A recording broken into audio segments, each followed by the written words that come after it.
എല്ലാവർക്കും ലേണേഴ്സിന്റെ ഹിസ്റ്ററിയുടെ മറ്റൊരു ഓൺലൈൻ ക്ലാസ്സിലേക്ക് സ്വാഗതം. നമ്മളിന്നിവിടെ ഡിസ്കസ് ചെയ്യാൻ പോകുന്നത് കഴിഞ്ഞ ക്ലാസ്സിൽ പഠിച്ചതിന്റെ ബാക്കിയാണ് മക്കളെ. അപ്പൊ കഴിഞ്ഞ ക്ലാസ്സിൽ നമ്മൾ എന്താ ഡിസ്കസ് ചെയ്തത്? 9ാം ക്ലാസ്സിലെ 4ാമത്തെ അധ്യായം അഥവാ 4th ചാപ്റ്ററിലെ ആദ്യ ഭാഗമായ ഡൽഹി ക്യാപിറ്റലായി അഥവാ ഡൽഹി തലസ്ഥാനമായി ഭരിച്ച 5 ഡൈനാസ്റ്റി 5 രാജവംശങ്ങളുടെ ഫീച്ചേഴ്സ് അല്ലെങ്കിൽ സവിശേഷതകളെ കുറിച്ച് ഡിസ്കസ് ചെയ്തിരുന്നു. ഞാനിന്ന് പറയുന്നില്ല, കാരണം നമ്മളതിൽ വളരെ വിശദമായിട്ട് നമ്മളന്ന് ഡിസ്കസ് ചെയ്തു. ഇന്ന് നമ്മൾ പഠിക്കാൻ പോകുന്നത് പുതിയൊരു രാജവംശത്തെ കുറിച്ച്, അവരുടെ ഭരണങ്ങളെ കുറിച്ചാണ് പഠിക്കാൻ പോകുന്നത്. അപ്പൊ ഞാൻ നിങ്ങളോട് ചോദിക്കട്ടെ, ലോകാത്ഭുതങ്ങളിൽ ഒന്നായ ഒരു പ്രധാനപ്പെട്ട ലോകാത്ഭുതങ്ങളിൽ ഒന്നായ ഒന്ന് ഇന്ത്യയിലാണ് സ്ഥിതി ചെയ്യുന്നത്. അതിന്റെ പേരെന്താ മക്കളെ? ഒന്ന് ട്രൈ നോക്കിയാണ്. അതിന്റെ മക്കളെ എന്താണ്? താജ്മഹൽ എന്ന് പറയും. ഈ താജ്മഹൽ പണി കഴിപ്പിച്ചത് ഒരു രാജാവാണ്. ഈ രാജാവ് തന്റെ ഭാര്യ മരിച്ചപ്പോൾ തന്റെ ഭാര്യയുടെ ഓർമ്മക്കായിട്ട് ഇന്ത്യയിലെ ആഗ്ര എന്ന് പറയുന്ന പ്രദേശത്ത് അഥവാ ഉത്തർപ്രദേശിലെ ആഗ്രയിൽ അദ്ദേഹം പണി കഴിപ്പിച്ച ഒരു വലിയ പാലസാണ്. അദ്ദേഹത്തിന്റെ ഭാര്യ മരിച്ചപ്പോൾ അതിന്റെ ഓർമ്മക്കായിട്ട്, അദ്ദേഹത്തിന്റെ ഭാര്യ ആയിരുന്ന മുംതാസ് മഹലിന്റെ ഓർമ്മക്കായിട്ടാണ് അദ്ദേഹം അത് പണി കഴിപ്പിച്ചത്. ഇതാണ് ലോകാത്ഭുതങ്ങളിൽ ഒന്നായിട്ട് അറിയപ്പെടുന്ന ഒരു പ്രധാനപ്പെട്ട ലോകാത്ഭുതം എന്ന് അറിയപ്പെടുന്നത്. അപ്പൊ ഞാൻ പറയുന്നത്, ഇത് പണി കഴിപ്പിച്ചത് ഒരു രാജാവാണ്. ആ രാജാവിന്റെ പേരാണ് ഷാജഹാൻ എന്ന് പറയുന്നത്. എന്താ മക്കളെ? ഷാജഹാൻ. ഷാജഹാൻ എന്ന് പറഞ്ഞപ്പോൾ തന്നെ നിങ്ങളുടെ മനസ്സിലേക്ക് വന്നിട്ടുണ്ടാവും, ഏത് രാജവംശത്തിൽ അല്ലെങ്കിൽ ഏത് ഡൈനാസ്റ്റിയുടെ ഭാഗമായിരുന്നു ഷാജഹാൻ മക്കളെ? ഒന്ന് ആലോചിച്ച് നോക്കിയാണ്. ഒരു എക്സാമ്പിൾ കൂടി പറഞ്ഞുതരാം. നമ്മുടെ ആഗ്ര ഫോർട്ട് അല്ലെങ്കിൽ ഇത് പറയും മക്കളെ, ആഗ്ര കോട്ട പണി കഴിപ്പിച്ചത് അക്ബറാണ്. ആരാ മക്കളെ? അക്ബർ എന്ന് പറയുന്ന രാജാവാണ്. അപ്പൊ ഈ രണ്ട് രാജാക്കന്മാരുടെ പേര് കേട്ടപ്പോൾ തന്നെ നിങ്ങൾക്ക് ഏത് രാജവംശമാണ് ഓർമ്മ വന്നത് മക്കളെ? നിങ്ങളുടെ മനസ്സിലേക്ക് വന്നിട്ടുണ്ടാവും. ഒന്ന് ആലോചിച്ച് നോക്കിയാണ്. ഏതാണ്? അതന്നെ മക്കളെ, എന്താണ്? അതന്നെ. അഥവാ ഞാൻ പറഞ്ഞു വരുന്നത് മുഗൾ രാജവംശം അല്ലെങ്കിൽ എന്തുവായിരിക്കും? മുഗൾ ഡൈനാസ്റ്റി എന്ന് പറയും. അപ്പൊ നമ്മളൊന്ന് ഡിസ്കസ് ചെയ്യാൻ പോകുന്നത് എന്തായിരിക്കും മക്കളെ? മുഗൾ അഡ്മിനിസ്ട്രേഷനെ കുറിച്ചാണ്. എന്തിനെ കുറിച്ചാണ് പഠിക്കാൻ പോകുന്നത്? മുഗൾ അഡ്മിനിസ്ട്രേഷൻ. ഓക്കെ ആണോ? മുഗൾ ഭരണത്തെ കുറിച്ചാണ് നമ്മൾ ഇവിടെ ഇന്നത്തെ ക്ലാസ്സിൽ ഡിസ്കസ് ചെയ്യാൻ പോകുന്നത്. അപ്പൊ നമ്മൾ 2 കാര്യം പഠിച്ചു. ഒന്ന് അക്ബർ എന്ന് പറയുന്ന രാജാവ് ഈ രാജവംശത്തിൽപ്പെട്ടതാണ്. 2 ഷാജഹാൻ എന്ന് പറയുന്ന രാജാവ് ഈ രാജവംശത്തിൽപ്പെട്ടതാണ്. പഠിച്ചില്ലേ? ഇവർ രണ്ടാളും പണി കഴിപ്പിച്ച രണ്ട് പ്രധാനപ്പെട്ട കാര്യങ്ങൾ പറഞ്ഞു. ആഗ്ര ഫോർട്ട് അല്ലെ, ആഗ്ര എന്ന് മക്കളെ, ആഗ്ര കോട്ട എന്ന് പറയുന്നത് അക്ബർ പണി കഴിപ്പിച്ചതാണ്. താജ്മഹൽ ആര് കൊണ്ടുവന്നതാണ്? ഷാജഹാൻ കൊണ്ടുവന്നതാണ്. ക്ലിയർ അല്ലേ? അപ്പൊ ഇനി നമ്മള് എന്താണ് അല്ലെങ്കിൽ ഏത് കാലഘട്ടമാണ് മുഗൾ സാമ്രാജ്യം എന്ന് നമ്മൾ പഠിക്കണ്ടേ? നമ്മൾ കഴിഞ്ഞ ക്ലാസ്സിൽ പഠിച്ചു. ഞാൻ പറഞ്ഞിട്ടുണ്ടാവും നിങ്ങളോട് 1206 മുതലുള്ള കാലഘട്ടം പറഞ്ഞില്ലേ? കഴിഞ്ഞ ക്ലാസ്സിൽ പറഞ്ഞില്ലേ?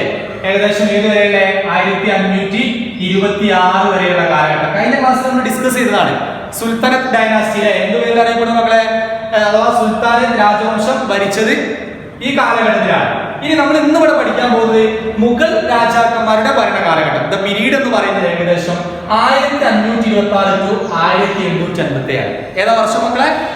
1526 മുതൽ 1857 വരെ ആണ് ആര് ഇന്ത്യ ഭരിച്ചത്?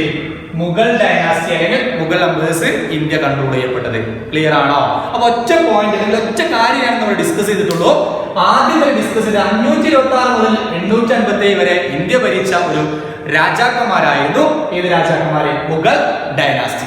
ഇവരുടെ എന്താ നമ്മൾ പഠിക്കാൻ പോകുന്നത്? അഡ്മിനിസ്ട്രേഷൻ, ഭരണ സംവിധാനം അല്ലെ. അവരുടെ ഭരണം എങ്ങനെയായിരുന്നു ഇന്ത്യയിൽ എന്നാണ് നമ്മൾ ഇന്നത്തെ ക്ലാസ്സിൽ ഡിസ്കസ് ചെയ്യാൻ പോകുന്നത്.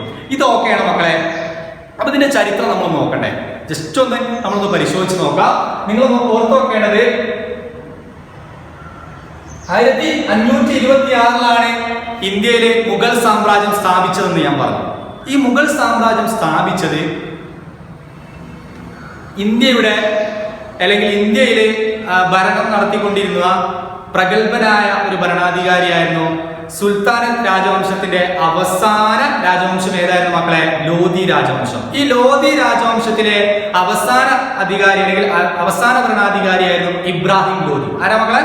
ഇബ്രാഹിം ലോധി എന്ന് പറയുന്ന ഭരണാധികാരി. ആ ഇബ്രാഹിം ലോധിയെ പരാജയപ്പെടുത്തുകയാണ് ഹരിയാനയിലെ പാനിപ്പത്ത് എന്ന് പറയുന്ന പ്രദേശം. എവിടെ വെച്ചിട്ടാവുമ്പോ ഹരിയാനയിൽ ഉണ്ടാവുന്ന പാനിപ്പത്ത് എന്ന് പറയുന്ന പ്രദേശത്ത് വെച്ചുകൊണ്ട് ആരുമായിട്ട് യുദ്ധം നടക്കാണ്?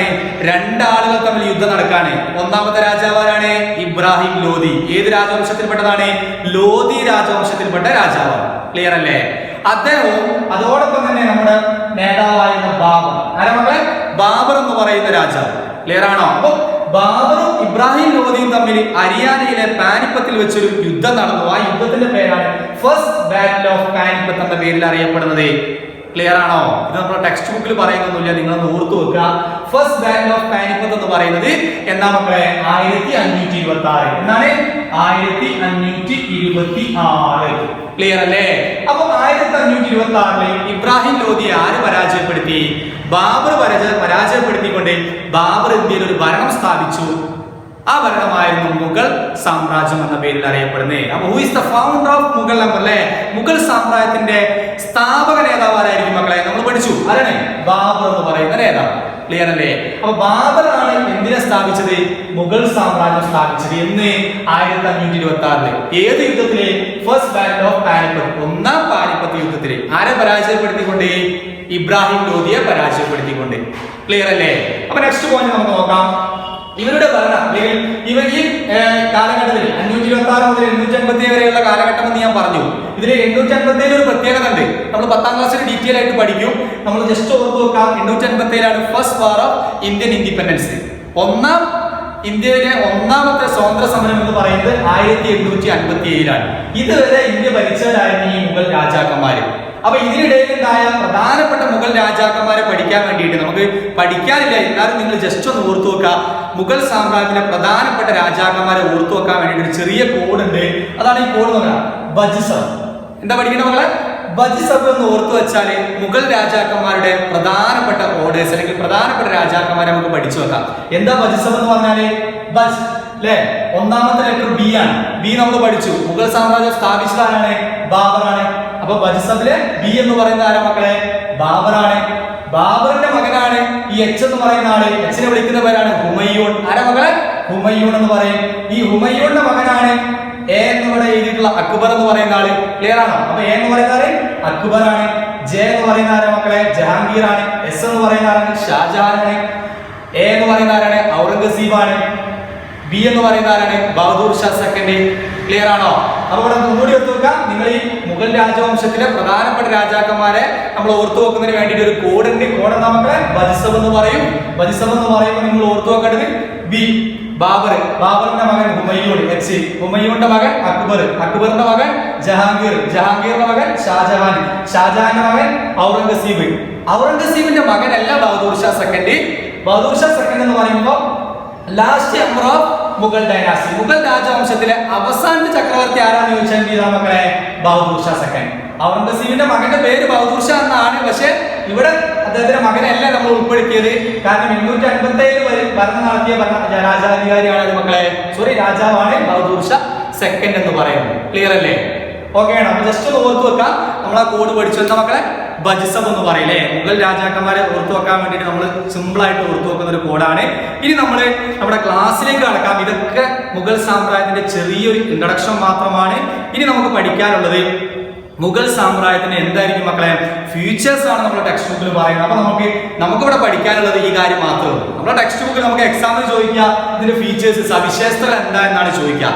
നമ്മൾ ഈ കാര്യങ്ങൾ ഇതിന്റെ ഇൻട്രഡക്ഷൻ ആയിട്ട് നിങ്ങൾ ഓർത്തു വെക്കുക. ഇനി ആര് ചോദിച്ചാലും മുഗൾ സാമ്രാജ്യം സ്ഥാപിച്ചത് ആരാന്ന് വെച്ചാൽ ബാബറാന്ന് പറയണം. പറയില്ലേ? പറയും അല്ലേ? അപ്പൊ ഞാൻ പറഞ്ഞു വരുന്നത് ഇനി അടുത്ത പോയിന്റ് മുഗൾ സാമ്രാജ്യത്തിന്റെ പ്രധാനപ്പെട്ട ഫീച്ചേഴ്സ് ആണ് പഠിക്കാൻ പോകുന്നത്. എന്താ പഠിക്കാൻ പോകുന്നത് മക്കളെ? ഫീച്ചേഴ്സ്, സവിശേഷതകളെ കുറിച്ചാണ്. ഒന്നാമത്തെ പോയിന്റ് എന്ന് പറയുന്നത്, ഫസ്റ്റ് പോയിന്റ് എന്ന് പറയുന്നത് ഡിവൈൻ റൈറ്റ് ഓഫ് കിങ്ഷിപ്പ്. എന്താ മക്കളെ എങ്ങനെ പറഞ്ഞാൽ? ഡിവൈൻ റൈറ്റ് ഓഫ് കിങ്ഷിപ്പ് എന്ന് പറഞ്ഞാല് രാജാധികാരം ദൈവദത്തമാണ്. ഡിവൈൻ റൈറ്റ് തിയറി നിങ്ങൾ കേട്ടിട്ടുണ്ടാവും. അഥവാ ദൈവദത്തമാണ് എന്ത് മക്കളെ? രാജാവിന്റെ അധികാരം. King is the representative of God. രാജാവിന്റെ പ്രതിപുരുഷനാണ് രാജാവ്. അത് മാത്രമല്ല രാജാവിനെ ആർക്കും ചോദ്യം ചെയ്യാൻ പാടില്ല. രാജാവ് പറയുന്നതാണ് എല്ലാ കാര്യവും. ഇവിടെ പറഞ്ഞു വരുന്നത് ദൈവത്തിൽ അധിഷ്ഠിതമാണെന്ന് മക്കളെ രാജാവിന്റെ അധികാരം എന്ന് പറയുന്നത്. ഓക്കെ അല്ലേ? അപ്പൊ ഒന്നാമത്തെ point divine right of kingship. എന്തായിരുന്നു മക്കളെ? രാജാധികാരം ദൈവദത്തമായിരുന്നു.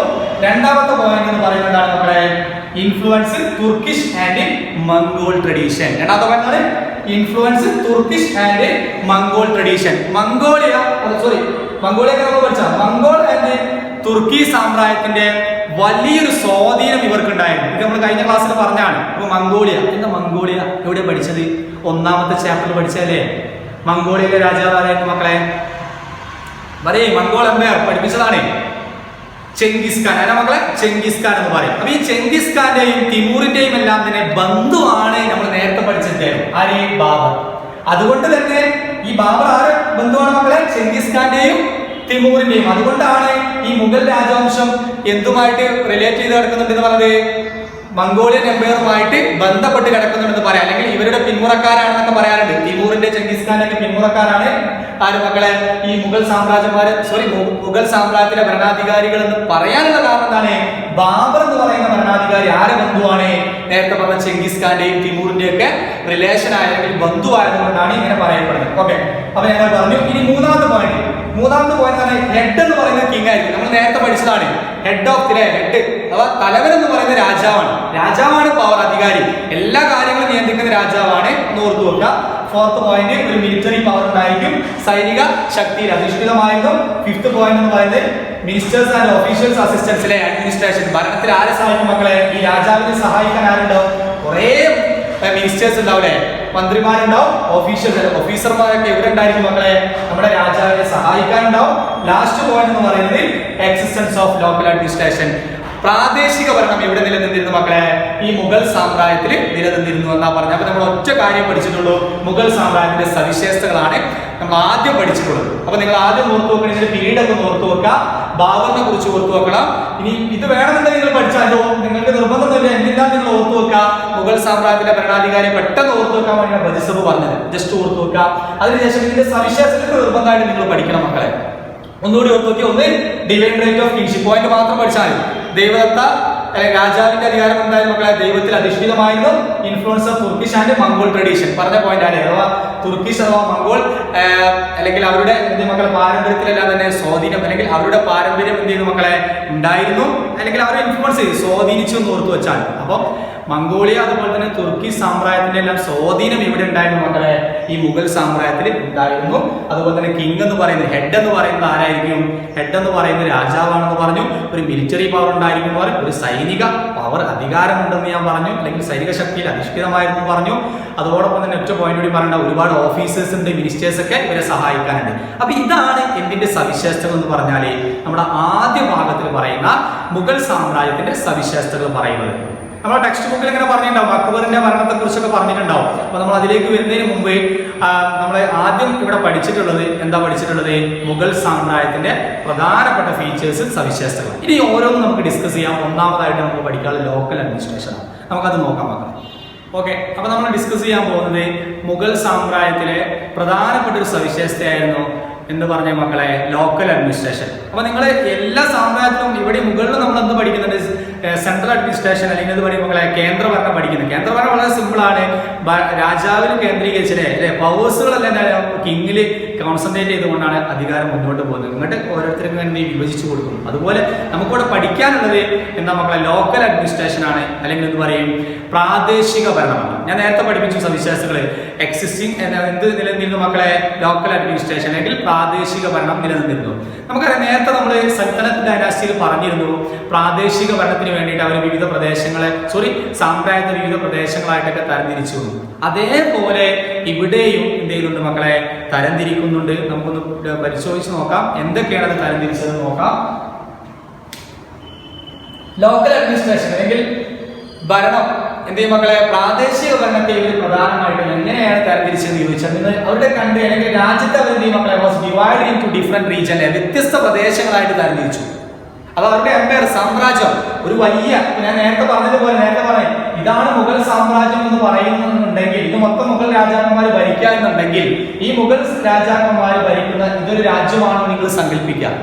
ഈ രാജ്യത്തെ അവർ എന്ത് ചെയ്തു മക്കളെ? വാസ് ഡിവൈഡഡ് ഡിഫറെന്റ് റീജിയൻസ്, വ്യത്യസ്ത പ്രദേശങ്ങളായിട്ട് വിഭജിച്ചു. ഇവർ ഈ രാജ്യത്തെ പ്രധാനമായിട്ടും ഡിവൈഡ് ചെയ്തത് 4 ആയിട്ട് വിഭജിച്ചു എന്നാ പറയുന്നത്. അപ്പോ കൺട്രിയെ 4 ആയിട്ട് വിഭജിച്ചു. എങ്ങനെ വിഭജിച്ചു മക്കളെ?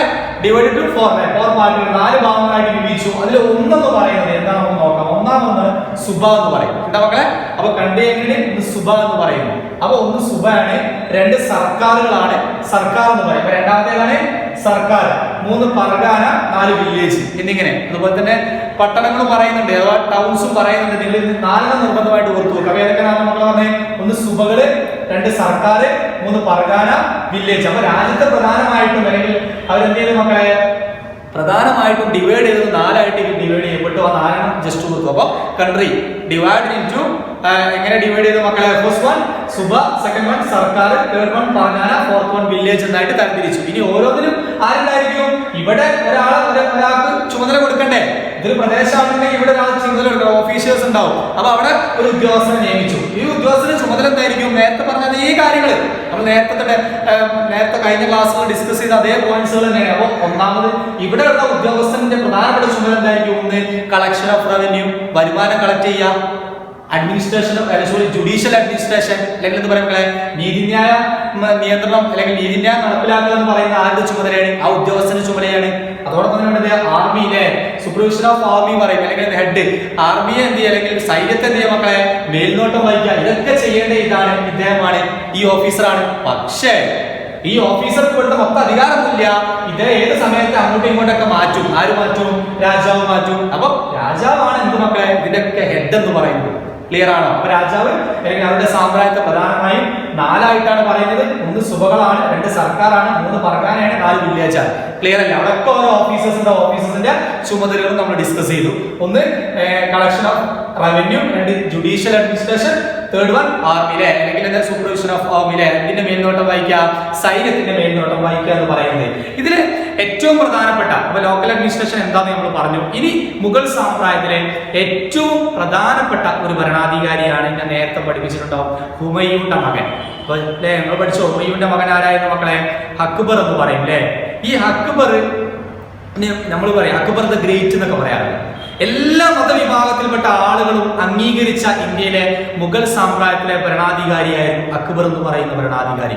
ഈ അക്ബറെ കുറിച്ചാണ് നമ്മൾ, അല്ലെങ്കിൽ ഈ അക്ബറിന്റെ കാലഘട്ടത്തിലെ അവസ്ഥയെ കുറിച്ച് അവിടെ ടെക്സ്റ്റ് ബുക്കിൽ വളരെ വ്യക്തമായി പറയുന്നുണ്ട്. അദ്ദേഹത്തിന്റെ മരണ സമയത്ത് അവിടെ നടന്ന സംഭവ വികാസങ്ങളെ കുറിച്ച് അവിടെ ഒരു സ്റ്റോറി പോലെ എഴുതി വെച്ചിട്ട് നിങ്ങൾ വായിച്ചു നോക്കും മക്കളെ. അപ്പൊ ഞാൻ പറയുന്നത് അക്ബർ എന്തുകൊണ്ടാണ് എല്ലാവരുടെയും പിന്തുണ പിടിച്ചു പറ്റിയതെന്ന് ചോദിച്ചു കഴിഞ്ഞാൽ നമ്മൾ കുറച്ച് പോളിസി അല്ലെങ്കിൽ അദ്ദേഹത്തിന്റെ ചില നയങ്ങൾ പഠിക്കണം. അതിന് മുന്നോടിയായിട്ട് ഞാൻ പറഞ്ഞു അക്ബർ എന്ന് പറയുന്ന ആരുടെ മകനാണ് മക്കളെ? ഹുമയൂണിന്റെ മകനാണ്. ഈ ഹുമയൂണിന്റെ മകനായ അക്ബർ ഭരണത്തിൽ വരുന്നത് വളരെ ചെറുപ്രായത്തിലാണ്. 1556 എന്നാ മക്കളെ? 1556 ആരധികാരത്തിൽ വരുന്നത്? നമ്മുടെ അക്ബർ ഭരണത്തിൽ വരുന്നത്. ഏകദേശം ഏതുവരെ? 1605 വരെ ആര് ഭരിക്കുന്നുണ്ട് മക്കളെ?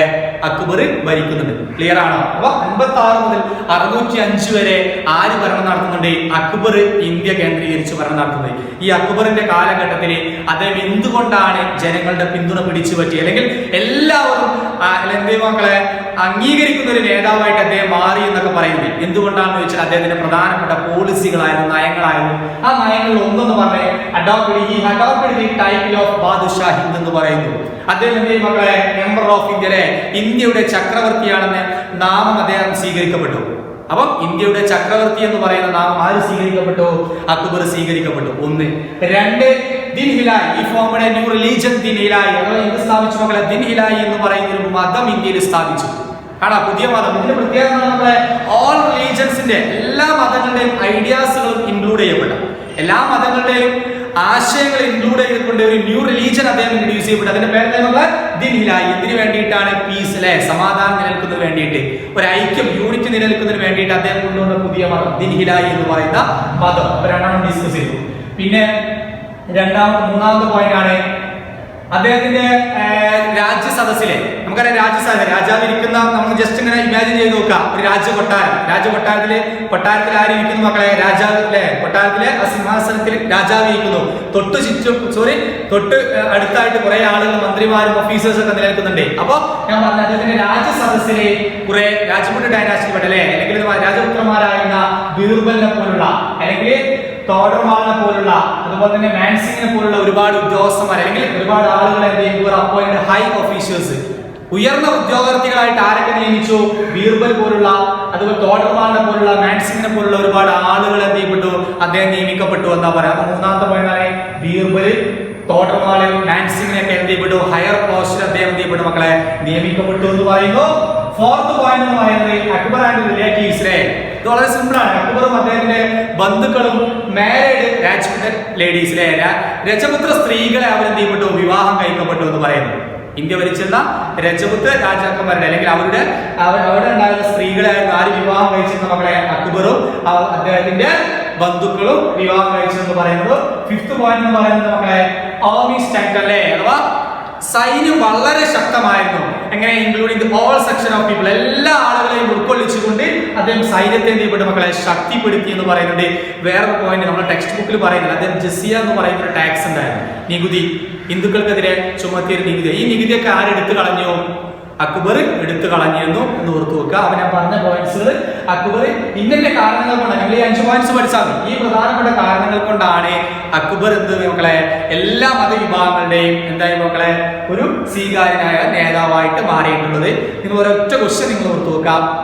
അക്ബറിന്റെ കാലഘട്ടത്തിലെ സുബകളെ ഒന്ന് നിങ്ങൾ ലിസ്റ്റ് ഔട്ട് ചെയ്യുക. ടെക്സ്റ്റ് ബുക്ക് നോക്കിയിട്ട് നിങ്ങൾ സുബകളെ നിങ്ങൾ ജസ്റ്റ് ലിസ്റ്റ് ഔട്ട് ചെയ്യുക. കാരണം എങ്ങനെയാ വെച്ചാൽ ആ ഇന്ത്യയിൽ ഏകദേശം ഏതെല്ലാം പ്രദേശങ്ങളായിരുന്നു അല്ലെങ്കിൽ അക്ബറിന്റെ കാലഘട്ടത്തിൽ ഭരിച്ചതെന്ന് അറിയാൻ വേണ്ടിയിട്ടാണ് ഞാൻ ജസ്റ്റ് ഒന്ന് ഇങ്ങനെ ഒരു ക്വസ്റ്റ്യൻ തന്നത്. നിങ്ങളുടെ സുബകളെ നിങ്ങൾ എന്ത് ചെയ്യാം മക്കളെ, അക്ബറിന്റെ കാലഘട്ടത്തിലെ സുബകളെ ടെക്സ്റ്റ് ബുക്ക് നോക്കിയിട്ട് നിങ്ങൾ എന്ത് ചെയ്യാം മക്കളെ, അതിൽ കറക്റ്റ് കൊടുത്തിട്ട് നിങ്ങൾ ഒന്ന് പോയിന്റ് ഔട്ട് ചെയ്ത് നോക്കുക ഏതൊക്കെ പ്രദേശങ്ങളായിരുന്നു സുബകളായിട്ട് അക്ബർ തരംതിരിച്ചെന്ന് ഓർത്തു നോക്കുക. ക്ലിയർ അല്ലേ? അപ്പൊ നമ്മൾ ആദ്യം പഠിച്ചത് ലോക്കൽ അഡ്മിനിസ്ട്രേഷൻ, പ്രാദേശിക ഭരണം. 2 അക്ബറിലേക്ക് വന്നു. നമുക്ക് പഠിക്കാനുള്ള അക്ബറാണ്. അക്ബറിന്റെ പ്രധാനപ്പെട്ട നയങ്ങൾ നമ്മൾ ഡിസ്കസ് ചെയ്തു. ഇനി അദ്ദേഹത്തിന്റെ പ്രധാനപ്പെട്ട ചില സംവിധാനങ്ങൾ അല്ലെങ്കിൽ പ്രധാനപ്പെട്ട ചില പോയിന്റ്സുകൾ നമുക്ക് പഠിക്കാണ്ട്, കോൺട്രിബ്യൂഷൻ പഠിക്കാണ്ട്, അതുകൂടി പഠിച്ചാൽ നമുക്ക് ഇന്നത്തെ ക്ലാസ്സാണ് നമുക്ക് അവസാനിപ്പിക്കാം. ഓക്കെ അല്ലേ? അപ്പൊ നമ്മൾ പറഞ്ഞുകൊണ്ടിരിക്കുന്നത് മുഗൾ സാമ്രാജ്യത്തിലെ പ്രഗത്ഭനായ ഭരണാധികാരിയായിരുന്ന അക്ബർ ദ ഗ്രേറ്റ് അല്ലെങ്കിൽ അക്ബറിനെ കുറിച്ചാണ് ഡിസ്കസ് ചെയ്തുകൊണ്ടിരിക്കുന്നത്. അപ്പൊ ഞാൻ പറഞ്ഞു അക്ബർ എന്തുകൊണ്ടാണ് എല്ലാ വിഭാഗം ജനങ്ങളുടെയും പിന്തുണ പിടിച്ചു പറ്റിയെന്ന് പറഞ്ഞിരുന്നു. അപ്പോൾ അതിലൊരു പ്രധാനപ്പെട്ട ഒരു പോയിന്റ് ആയിരുന്നു ദിൻ ഹിലായി എന്ന് പറയുന്ന റിലീജിയൻ. ഈ ഫോമിഡ് ന്യൂ റിലീജിയൻ അല്ലെങ്കിൽ പുതിയൊരു മതത്തിന് അദ്ദേഹം രൂപം നൽകി. അതിന്റെ പേരായിരുന്നു ദിൻ ഹിലായി എന്ന് പറയുന്നത്. എന്താ മക്കളെ പറയാ, ദിൻ ഹിലായി അല്ലെങ്കിൽ തൗഹീദുൽ ഹിലായി എന്ന പേരിലൊക്കെ ഇത് അറിയപ്പെടുന്നുണ്ട്. ഓക്കെ ആണോ? അപ്പം ദിൻ ഹിലായി എന്ന് പറയുന്ന ഈ മതം അദ്ദേഹം കൊണ്ടുവന്നത് എന്തിനു വേണ്ടിയിട്ട് നേരത്തെ പറഞ്ഞു, പ്രധാനമായിട്ടും മെയിൻറ്റെയിൻ പീസ്, സമാധാനം നിലനിർത്തുന്നതിന് വേണ്ടിയിട്ട്, അതോടൊപ്പം തന്നെ friendship and unity among different പീപ്പിളെ, രാജ്യത്ത് നിലനിൽക്കുന്ന വ്യത്യസ്ത വിഭാഗം ജനങ്ങൾക്കിടയിൽ എന്ത് വേണം, ഒരു യൂണിറ്റി, ഒരു ഐക്യം വേണം, ഒരു പീസ്, സമാധാനം വേണം, ഫ്രണ്ട്ഷിപ്പ്, സൗഹൃദം വേണം. അപ്പോൾ രാജ്യത്തുള്ള ജനങ്ങൾക്കിടയിൽ ഒരു ഐക്യവും സമാധാനവും സൗഹൃദവും എല്ലാം നിലനിൽക്കുന്നതിന് വേണ്ടിയിട്ട് അദ്ദേഹം ഒരു പുതിയൊരു റിലീജിയൻ അല്ലെങ്കിൽ ഒരു പുതിയ മതം അദ്ദേഹം രൂപം നൽകി. അതിന്റെ പേരായിരുന്നു എന്ത് പേരിൽ അറിയപ്പെടുന്ന മക്കളെ, ദിൻ ഇലാഹി എന്ന് പറയുന്ന മതം. ഓക്കെ അല്ലേ? അപ്പൊ അക്ബർ കൊണ്ടുവന്ന റിലീജിയന്റെ പേരെന്താണ്, ദിൻ ഇലാഹി എന്ന പേരിൽ അറിയപ്പെട്ടു. അപ്പൊ അന്ന് അദ്ദേഹത്തിന്റെ കാലഘട്ടത്തിലെ തലസ്ഥാന നഗരമായിരുന്നു ഫത്തേപൂർ സിക്രി എന്ന് പറയുന്നത്. എന്താ മക്കളെ, ഫത്തേപൂർ സിക്രി. ഈ ഫത്തേപൂർ സിക്രി എന്ന് പറയുന്നത് സ്ഥാപിച്ചത് 1569 എന്താണ്, 1569 അദ്ദേഹം ഈ മക്കളെ ഫത്തേപൂർ സിക്രി എന്ന് പറയുന്ന ടൗൺ ഓഫ് ഇന്ത്യയിലെ ഒരു പുതിയൊരു ടൗൺ അദ്ദേഹം രൂപം നൽകിയ ടൗണിന്റെ പേരായിരുന്നു ഫത്തേപൂർ സിക്രി എന്ന് പറയുന്നത്. ഇതിന്റെ പ്രത്യേകത എന്ന് പറയുന്നത് നിങ്ങൾ ആദ്യം പഠിച്ചു, ഇത് ആര് കൊണ്ടുവന്നത്, അതിന്റെ ഫൗണ്ടർ എന്ന് പറയുന്ന ആരാണ്, അക്ബറാണ്. അപ്പൊ അക്ബർ കൊണ്ടുവന്ന അല്ലെങ്കിൽ ഒരു ടൗൺ ആയിരുന്നു ഫത്തേപൂർ സിക്രി എന്ന് പറയുന്നത്. നമ്മൾ ഈ മതത്തിലേക്ക് വരുന്നതിന് മുമ്പ് ജസ്റ്റ് ഒന്ന് ഓർത്തു വെക്കുക, ഫത്തേപൂർ സിക്രി എന്ന് പറയുന്നത് 569 അക്ബർ പണി കഴിപ്പിച്ച ഒരു സിറ്റി, ഒരു നഗരമായിരുന്നു. പിന്നീട് അക്ബറിന്റെ തലസ്ഥാനം അല്ലെങ്കിൽ അക്ബറിന്റെ ഭരണകാലഘട്ടത്തിലെ തലസ്ഥാനം എന്ന രീതിയിലൊക്കെ അറിയപ്പെട്ടു. അക്ബറിന്റെ തലസ്ഥാന നഗരം അതായിരുന്നു. പിന്നെ അദ്ദേഹം ഇത് പണി കഴിപ്പിച്ചത് അദ്ദേഹത്തിന്റെ ആത്മീയ ഗുരുവായിരുന്ന സലീമുൽ ചിശ്തി എന്ന് പറയുന്ന അദ്ദേഹത്തിന്റെ ഓർമ്മക്കായിട്ടാണ് അദ്ദേഹം എന്ത് ചെയ്യപ്പെട്ട മക്കളെ ഇത് പണി കഴിപ്പിച്ചിട്ടുള്ളത്. അവിടെ അദ്ദേഹം എന്ത് ചെയ്യും മക്കളെ, ഇബാദത്ത് ഖാന നിർമ്മിച്ചു. എന്താ മക്കളെ, ഇബാദത്ത് ഖാന ഫോം ചെയ്യപ്പെട്ടു. അപ്പൊ ഇബാദത്ത് ഖാന നിർമ്മിച്ചതും ആരാണ്, അക്ബറാണ്. അപ്പൊ എന്തിനു വേണ്ടിയിട്ടാണ് ഇബാദത്ത് ഖാന നിർമ്മിച്ചതെന്ന് ചോദിച്ചാല് 575 എന്താണ് മക്കളെ, 575 ഇബാദത്ത് ഖാന നിർമ്മിച്ചതെന്ന് പറയുന്നത് അദ്ദേഹം എന്തിനു വേണ്ടി ഒരു മീറ്റിംഗ് ഹൗസ് ആണ്. ഇബാദത്ത് ഖാന നിർമ്മിച്ചത് ഒരു മീറ്റിംഗ് ഹൗസ് ആണ്. എല്ലാ ആളുകൾക്കും ഒരുമിച്ചിരുന്ന് ചർച്ച ചെയ്യുന്നതിന് വേണ്ടിയിട്ടാണ് അദ്ദേഹം ഇബാദത്ത് ഖാന നിർമ്മിച്ചത്. ഒരു ആരാധനാലയമാണ് അല്ലെങ്കിൽ ഒരു പ്രധാനമായിട്ടും അവിടെ ഡിസ്കസ് ചെയ്യുന്നത് മതപരമായ കാര്യങ്ങൾ ചർച്ച ചെയ്യുന്നതിന് വേണ്ടിയിട്ട് കുറെ ആളുകൾ ഒരുമിച്ച് ചേരാൻ വേണ്ടിയിട്ട് അദ്ദേഹം ഇബാദത്ത് ഖാന എന്ന് പറയുന്നത് നിർമ്മിച്ചു. അവിടെ വെച്ചിട്ടാണ് അദ്ദേഹം ഒരുപാട് പണ്ഡിതന്മാരുമായി ചർച്ചകളൊക്കെ നടത്തി, ഐഡിയാസുകളൊക്കെ കടന്നു വന്നു. അങ്ങനെയൊക്കെയാണ് അദ്ദേഹം അതിന്റെ ഒരു റിസൾട്ട് ആയിട്ടാണ് എന്ത് ഫോം ചെയ്യുന്നത് മക്കളെ, ദിൻ ഇലാഹി എന്ന് പറയുന്ന മതം രൂപീകൃതമാകുന്നത്. ഓക്കെ ആണോ? അപ്പൊ ഇബാദത്ത് ഖാനയിൽ വെച്ച് ചർച്ചകൾ നടന്നു. ആരൊക്കെ ചർച്ചകൾക്ക് പങ്കെടുക്കുക, ഒരുപാട് പണ്ഡിതന്മാരുണ്ടാവും. ആരുണ്ടാവും മക്കളെ, ഒരുപാട് പണ്ഡിതന്മാരുണ്ടാവും. അല്ലെങ്കിൽ എന്ത് പറയും മക്കളെ, ഒരുപാട് റൂളേഴ്സ് ഉണ്ടാവും, ഒരുപാട് മതപണ്ഡിതന്മാരുണ്ടാകും. അപ്പൊ പല മതങ്ങളുടെയും പ്രതിനിധികൾ ഒരുമിച്ച് ചേർന്ന് അവിടെ വെച്ച് കുറെ ചർച്ചകൾ ഉണ്ടായി, അവരുടെ ആശയങ്ങളൊക്കെ ക്രോഡീകരിച്ച് കണ്ടൊക്കെയാണ് അദ്ദേഹം അതിന്റെ റിസൾട്ട് ആയിട്ടാണ് പുതിയൊരു മതം രൂപീകരിച്ചത്. ഏതാ മതം മക്കളെ? ദീൻ-ഇലാഹി എന്ന് പറയുന്ന മതം രൂപീകരിച്ചു. നമ്മൾ പോയിന്റ്സുകൾ മാത്രം ഓർത്തു വെച്ചാൽ മതി. അപ്പൊ ഇബാദത്തുകാരിൽ എന്ന ചർച്ചയുടെ ഒക്കെ അവസാനം അതിന്റെ ഒക്കെ ഒരു ഫൈനൽ രൂപം എന്ന് പറയുന്നതാണ് ദീൻ-ഇലാഹി എന്ന് പറയുന്ന മതം രൂപീകൃതമായത്. അപ്പൊ ഇതിന്റെ ഏറ്റവും പ്രധാനപ്പെട്ട പ്രത്യേകത എന്ന് പറയുന്നത് ഈ ദീൻ-ഇലാഹി എന്ന് പറയുന്ന മതം ഞാൻ പറഞ്ഞു സമാധാനത്തിന് വേണ്ടിയിട്ടാണ്. പിന്നെ അക്ബർ ആരെയും നിർബന്ധിച്ചിട്ടൊന്നുമില്ല, നിങ്ങൾ ഈ മതത്തിൽ ജോയിൻ ചെയ്യണമെന്ന് പറഞ്ഞില്ല, സമാധാനത്തിന് വേണ്ടിയിട്ട്. അതുകൊണ്ട് തന്നെ ഇവിടെ നോ റിലീജിയസ് ടെക്സ്റ്റ് ബുക്ക്, ഒരു പ്രത്യേക മതഗ്രന്ഥമില്ല. അതുപോലെ തന്നെ പ്ലേസ് ഓഫ് വർഷിപ്പ്, അതിന് പ്രത്യേകമായ ഒരു ആരാധനാലയമൊന്നുമില്ല. അതുപോലെ തന്നെ പ്രീസ്റ്റുകൾ അല്ലെങ്കിൽ മത പണ്ഡിതന്മാരോ പുരോഹിതന്മാരൊന്നും ഇവിടെയില്ല മക്കളെ, ഈ മതത്തിന് കീഴിലില്ല.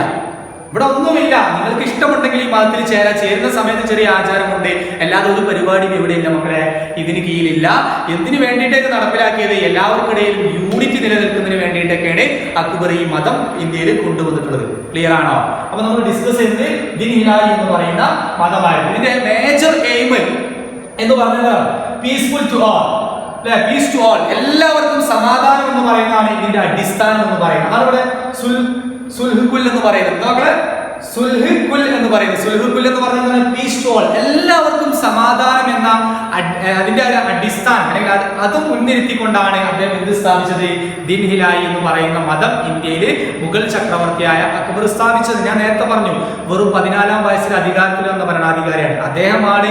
എല്ലാവരുടെയും പിന്തുണ പിടിച്ചു പറ്റിയത്. അപ്പൊ നിങ്ങൾ ഓർത്തു വെക്കേണ്ട ദീൻ-ഇലാഹി എന്ന് പറയുന്ന മതം കൊണ്ടുവന്ന അക്ബറാണ്. എന്തിനു വേണ്ടിയിട്ടാണ് മക്കളെ? പീസ് ടു ഓൾ, എല്ലാവർക്കും സമാധാനത്തിന് വേണ്ടിയിട്ടാണ്. അതോടൊപ്പം ഇതിനൊരു ടെക്സ്റ്റ് ബുക്ക് ഇല്ല, പ്ലേസ് ഓഫ് വർഷിപ്പ് ഇല്ല, പ്രീസ്റ്റുകൾ ഒന്നുമില്ല എന്ന് ഓർത്തു വെക്കുക. അതിന്റെ കൂടെ തന്നെ ഫത്തേപൂർ സിക്രി ഓർത്തു വെക്കുക. ഫത്തേപൂർ സിക്രിയില് അദ്ദേഹം മക്കളെ ഇബാദത്തുകാരൻ നിർമ്മിച്ചു. ഇബാദത്തുകാരൻ എന്തിനാണ് നിർമ്മിച്ചത്? അവിടെ വെച്ച് ചർച്ചകൾ, ഡിസ്കഷൻ നടത്താൻ വേണ്ടി ഡിഫറെന്റ് റിലീജിയസ് പ്രീസ്റ്റുകൾ തമ്മിൽ ഡിസ്കഷൻ ചെയ്തിട്ട് ആ ഡിസ്കഷന്റെ ഒക്കെ ഒരു ഫൈനൽ റിസൾട്ട് ഒക്കെ ആയിട്ടാണ് എന്തുകൊണ്ട് മക്കളെ ദീൻ-ഇലാഹി എന്ന് പറയുന്ന അല്ലെങ്കിൽ പുതിയൊരു മതം അദ്ദേഹം അവര് രൂപപ്പെടുത്തിയിട്ടുള്ളത്. ക്ലിയർ അല്ലേ? അഥവാ ഇബാദത്തുകാരൻ നിർമ്മിച്ചു, ഫത്തേപൂർ സിക്രി നിർമ്മിച്ചു, ഇതൊക്കെ ചെയ്താലും മക്കളെ അക്ബറാണ്. ഓക്കെ അല്ലേ? അപ്പൊ നമ്മൾ പഠിച്ചത് ദീൻ-ഇലാഹി എന്ന് പറയുന്ന മതത്തെ കുറിച്ച് പറഞ്ഞു. ഇനി ഫത്തേപൂർ സിക്രിയെ കുറിച്ച് നിങ്ങൾ ഓർത്തു വെക്കേണ്ടത് ഏറ്റവും പ്രധാനപ്പെട്ട യൂറോപ്യർ അതിനെ വിശേഷിപ്പിച്ചത് ഇങ്ങനെയാണ്. അഥവാ യൂറോപ്പിനേക്കാൾ അല്ലെങ്കിൽ മക്കളെ ലണ്ടനേക്കാൾ ഏറ്റവും മികച്ച പട്ടണം ഏതാണെന്ന് ചോദിച്ചു കഴിഞ്ഞാൽ അല്ലെങ്കിൽ മികച്ചത് ഞങ്ങൾ കണ്ടിട്ടുള്ളത് ഫത്തേപൂർ സിക്രിയാണെന്നൊക്കെ ആര് പറഞ്ഞിട്ടുണ്ട്? യൂറോപ്യൻസ് ഇതിനെ വിശേഷിപ്പിച്ചിട്ടുണ്ട്. ഏത് സിറ്റിയെ മക്കളെ? ഫത്തേപൂർ സിക്രി എന്ന് പറയുന്ന പ്രദേശത്തെ വിശേഷിപ്പിച്ചിട്ടുണ്ട്. അപ്പൊ ഇവിടെ ജസ്റ്റ് ഓർത്ത് വെക്കേണ്ട ചെറിയ പോയിന്റ്സുകൾ ഉള്ളൂ. ഒന്ന് ദീൻ-ഇലാഹി എന്ന് പറയുന്നത്, ഫത്തേപൂർ സിക്രി, ഇബാദത്തുകാരൻ, ഈ 3 പോയിന്റ്സ് ഓർത്ത് വെച്ചാൽ നമുക്ക് ദീൻ-ഇലാഹി എന്താണ് അല്ലെങ്കിൽ ദീൻ-ഇലാഹി എന്ന് പറയുന്ന മതത്തെ നമുക്ക് വളരെ വ്യക്തമായിട്ട് പഠിച്ചു വെക്കാവുന്നതാണ്. ഓക്കെ അല്ലേ? അപ്പൊ ഇത് ഇവിടെ എന്തില്ല, കമ്പൽഷൻ ഒന്നുമില്ല, നിർബന്ധിച്ച് നിങ്ങൾ ഇതിൽ ചേരണം എന്ന് പറയുന്നത് നിങ്ങൾക്ക് എന്ത് ചെയ്യാം മക്കളെ? ആവശ്യമുണ്ടെങ്കിൽ അല്ലെങ്കിൽ നിങ്ങൾക്ക് താല്പര്യം ഇൻട്രസ്റ്റ് ഉണ്ടെങ്കിൽ മാത്രം ഈ മതത്തിന് കീഴിൽ എന്ത് ചെയ്യാം? ജോയിൻ ചെയ്താൽ മതി എന്ന് അദ്ദേഹം കറക്റ്റ് ആയിട്ട് പറഞ്ഞിട്ടുണ്ടായിരുന്നു. അപ്പൊ നമ്മൾ പഠിച്ചത് ദീൻ-ഇലാഹിയെ കുറിച്ചാണ്. ഇനി അദ്ദേഹത്തിന്റെ ഒരു കോൺട്രിബ്യൂഷൻ നമുക്ക് നോക്കാം. അപ്പൊ നമ്മൾ പഠിച്ചുകൊണ്ടിരിക്കുന്നത് മുഗൾ സാമ്രാജ്യത്തിലെ ഭരണാധികാരിയായിരുന്ന അക്ബറിന്റെ പ്രധാനപ്പെട്ട അല്ലെങ്കിൽ അക്ബർ കൊണ്ടുവന്ന പ്രധാനപ്പെട്ട കോൺട്രിബ്യൂഷൻ അല്ലെങ്കിൽ പോളിസി നയങ്ങളൊക്കെ നമ്മൾ ഇങ്ങനെ പറഞ്ഞുകൊണ്ടിരിക്കുകയാണ്. അതിൽ ഏറ്റവും പ്രധാനപ്പെട്ട ഒന്നാണ് മൻസബ്ദാരി സിസ്റ്റം. എന്താ മക്കളെ?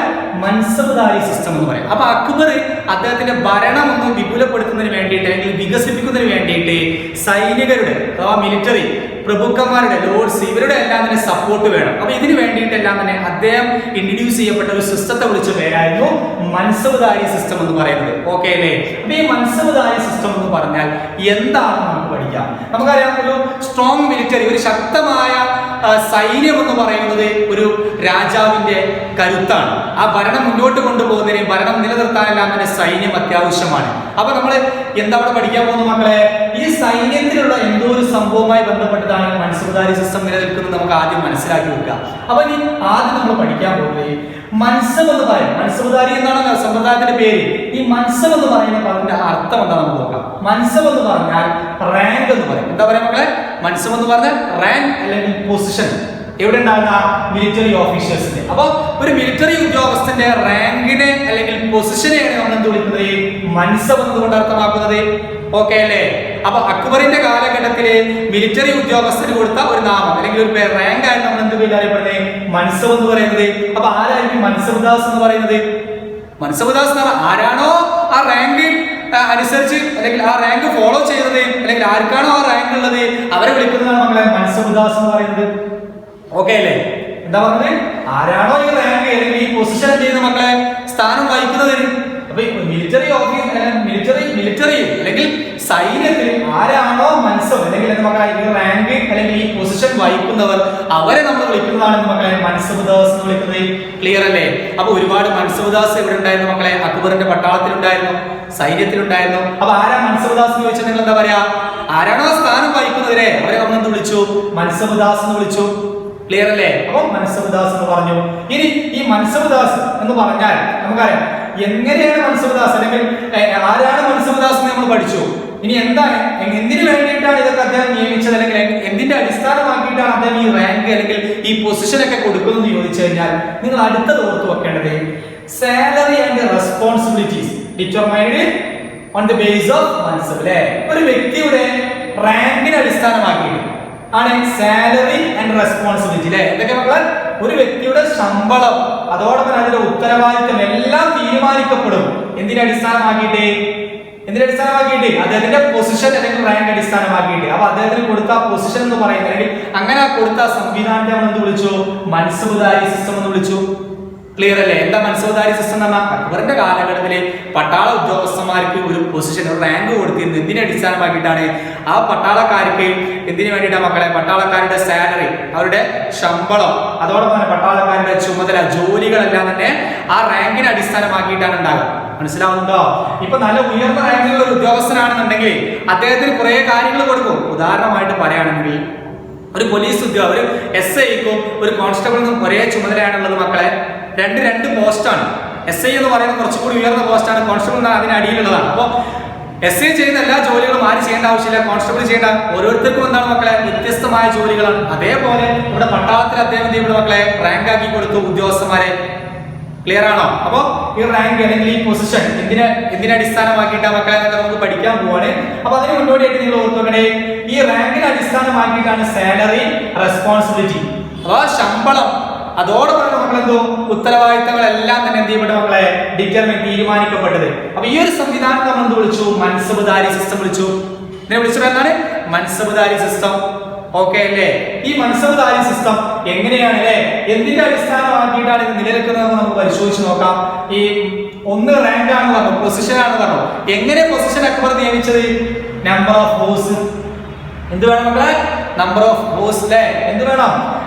എത്ര എണ്ണം കുതിരകളുണ്ട് എന്റെ കയ്യിൽ, എത്ര കുതിരകളുടെ എണ്ണം ഉണ്ട് എന്ന് നോക്കിയിട്ടാണ് എന്ത് കൊടുത്തത് മക്കളെ?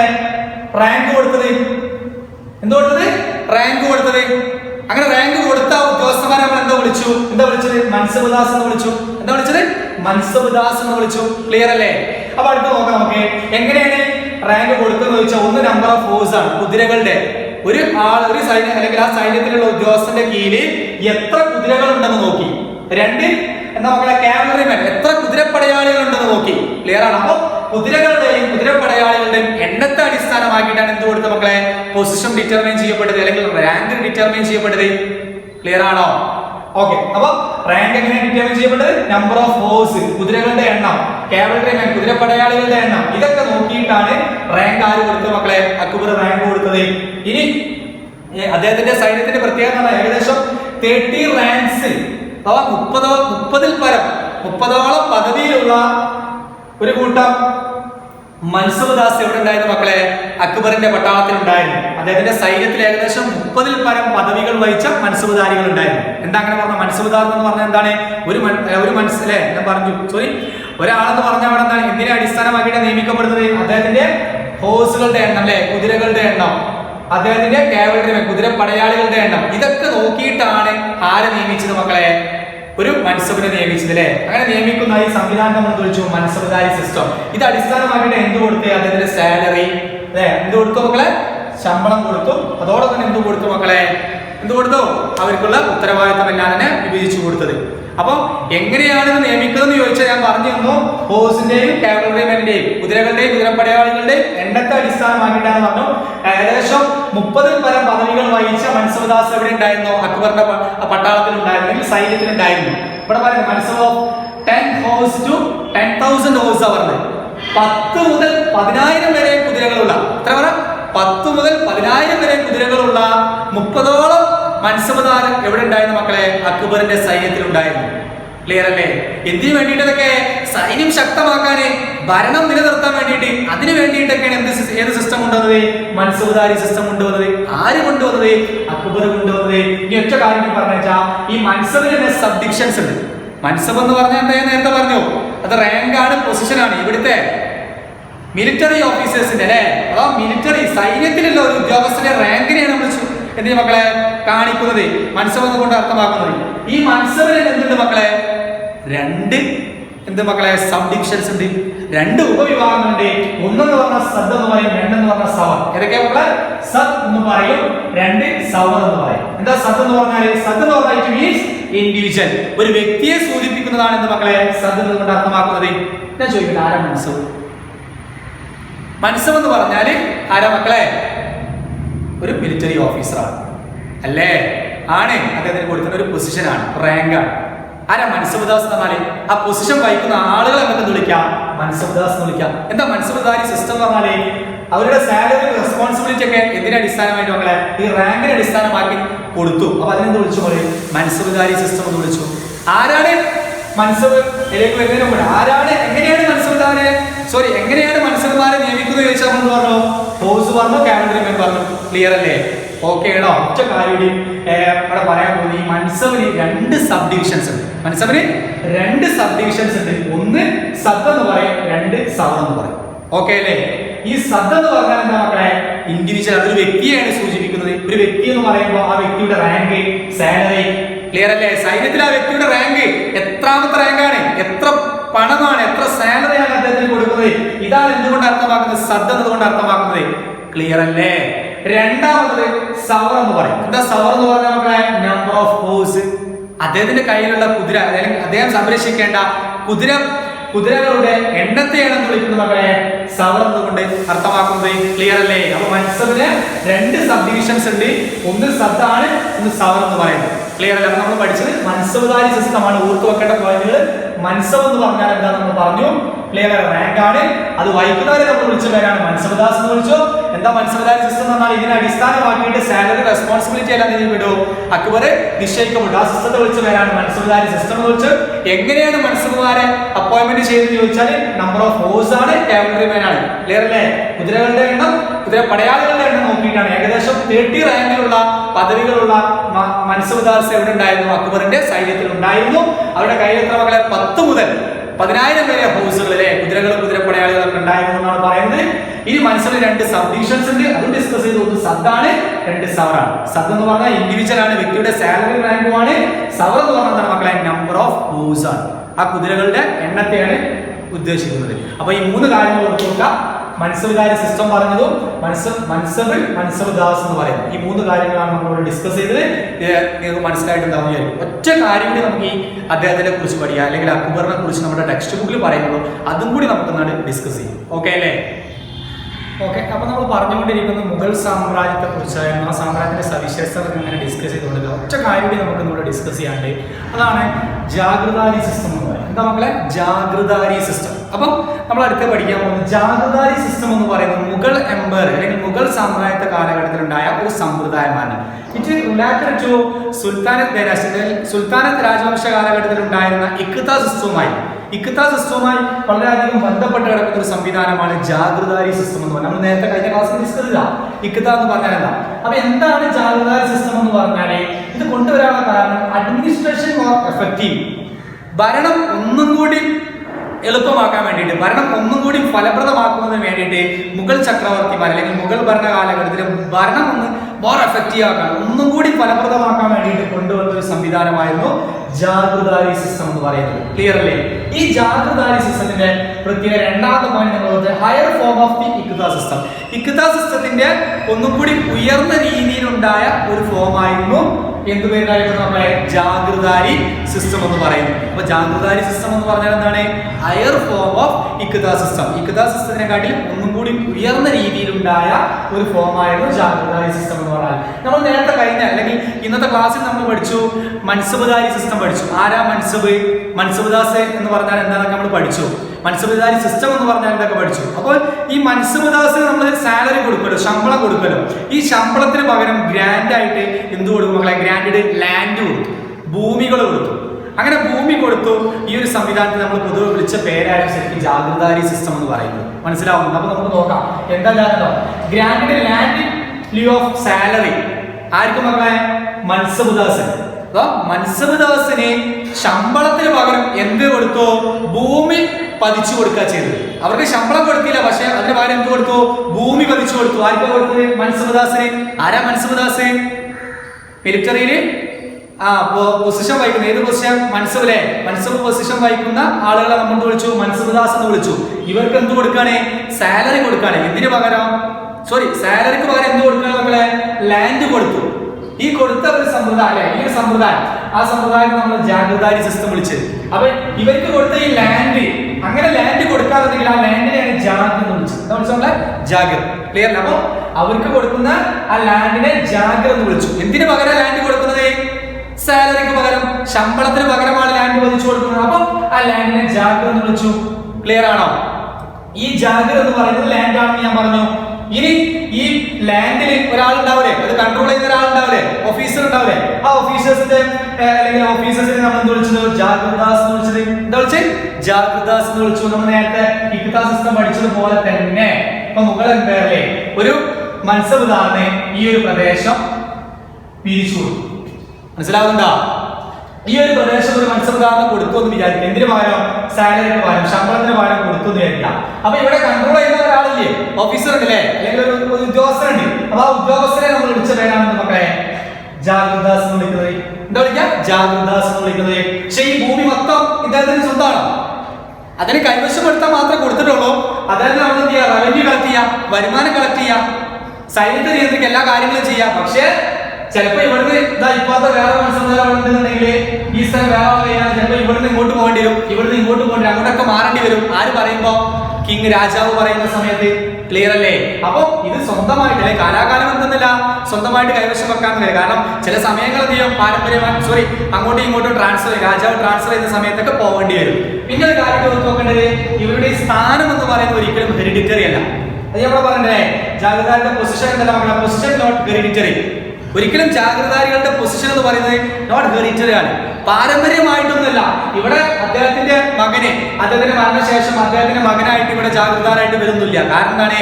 ഇത് നിയന്ത്രിക്കുന്നതും നിയമിക്കുന്നതും എല്ലാം രാജാവാണ്. ക്ലിയർ ആണോ? ഓക്കെ. അപ്പൊ ഞാൻ പറഞ്ഞത് ഇത് ഹെറിഡിറ്ററി അല്ല, പാരമ്പര്യമല്ല എന്ന് പറയും. ഇവിടെ പ്രധാന ചുമതല എന്നത് റവന്യൂ കളക്ഷൻ ആണ്, വരുമാനം കളക്ട് ചെയ്യുക. അതോടൊപ്പം തന്നെ കുറച്ച് സമയങ്ങൾ കഴിഞ്ഞ സമയത്ത് ചിലപ്പോൾ ഇവരെ മറ്റു സ്ഥലങ്ങളിലേക്ക് എന്ത് ചെയ്യപ്പെടും മക്കളെ? ട്രാൻസ്ഫർ ചെയ്യും. അങ്ങോട്ടും ഇങ്ങോട്ടൊക്കെ ട്രാൻസ്ഫർ ആര് ചെയ്യും? രാജാവ് ചെയ്യും. അപ്പൊ നമ്മൾ ഡിസ്കസ് ചെയ്ത് ജാഗിർദാരി സിസ്റ്റമാണ്. എന്താ ജാഗിർദാരി സിസ്റ്റം എന്ന് പറഞ്ഞാല് സാലറിക്ക് പകരം എന്ത് കൊടുക്കുക? ലാൻഡ് ഗ്രാൻഡ് ചെയ്യപ്പെടും മുഗൾ രാജാക്കന്മാരുടെ ഭരണ കാലഘട്ടത്തിലെ. അപ്പൊ അങ്ങനെ കൊടുത്ത ആ സംവിധാനത്തെ നമ്മൾ എന്ത് വിളിച്ചു മക്കളെ? ജാഗിർദാരി സിസ്റ്റം എന്ന് വിളിച്ചു. ഇവിടെ ജാഗിർ എന്ന് പറഞ്ഞാൽ ലാൻഡ് ആണ്, ജാഗിർദാർ എന്ന് പറഞ്ഞാൽ എന്താണ്? ആ ലാൻഡിനെ കൺട്രോൾ ചെയ്ത് അല്ലെങ്കിൽ അവിടുത്തെ ഓഫീസറെ വിളിക്കുന്ന പേരാണ് ജാഗിർദാസ് എന്ന് വിളിക്കുന്നത്. അപ്പൊ അതുകൊണ്ട് നമ്മൾ വിളിച്ചു ജാഗിർദാരി സിസ്റ്റം. എന്ത് പേര് അറിയപ്പെട്ടു? ജാഗിർദാരി സിസ്റ്റം. ഓക്കെ അല്ലേ? അപ്പൊ ജാഗിർ എന്ന് പറഞ്ഞാൽ മക്കളെ ഈ ലാൻഡാണ്. ഇവിടെ നിയന്ത്രിക്കുന്ന ഓഫീസറെ വിളിക്കുന്ന പേരാണ് ജാഗിർദാസ്. ക്ലിയർ അല്ലേ? ഓക്കെ ആണ്. അദ്ദേഹത്തിന്റെ ചുമതല എന്താണ്?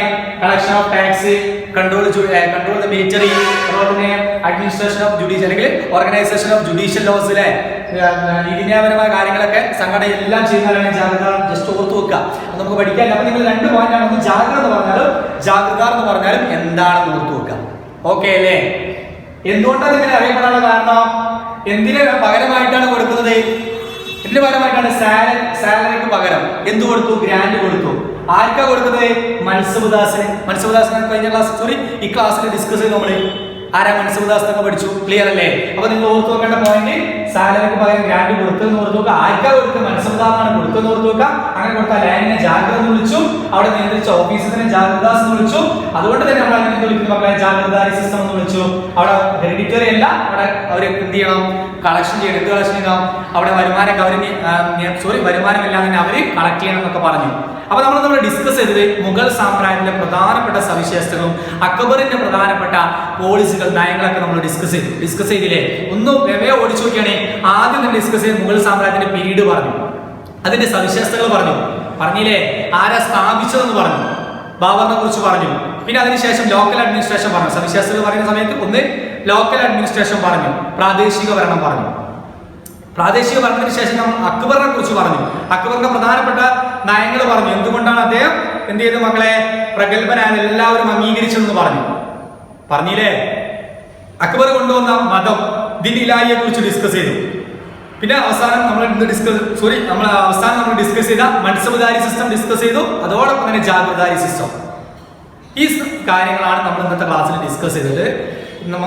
വളരെ സിമ്പിളായിട്ട് നമുക്ക് പഠിക്കാം. അപ്പോൾ നമ്മൾ ഇന്നത്തെ ക്ലാസ്സിൽ ഡിസ്കസ് ചെയ്ത് മുഗൾ സാമ്രാജ്യത്തിലെ ഭരണ സംവിധാനത്തെ കുറിച്ചാണ് ഡിസ്കസ് ചെയ്തിട്ടുള്ളത്. നമുക്ക് കൂടുതലൊക്കെ നമുക്ക് ഹയർ സ്റ്റഡീസിന് പഠിക്കാം. നമുക്ക് ഇത്ര മാത്രമേ ടെക്സ്റ്റ് ബുക്കിൽ അല്ലെങ്കിൽ നമുക്ക് പഠിക്കാനുള്ളൂ. ഇത് മാത്രം നിങ്ങൾ പഠിച്ചാൽ മതി. അടുത്ത ക്ലാസ്സിൽ നമുക്ക് പുതിയൊരു ഭരണകാര്യങ്ങളെ കുറിച്ച് അല്ലെങ്കിൽ പുതിയൊരു രാജവംശത്തിലെ ഭരണകാര്യങ്ങളെ കുറിച്ച് ഡിസ്കസ് ചെയ്യാം. അതുവരെ എല്ലാവർക്കും ബൈ.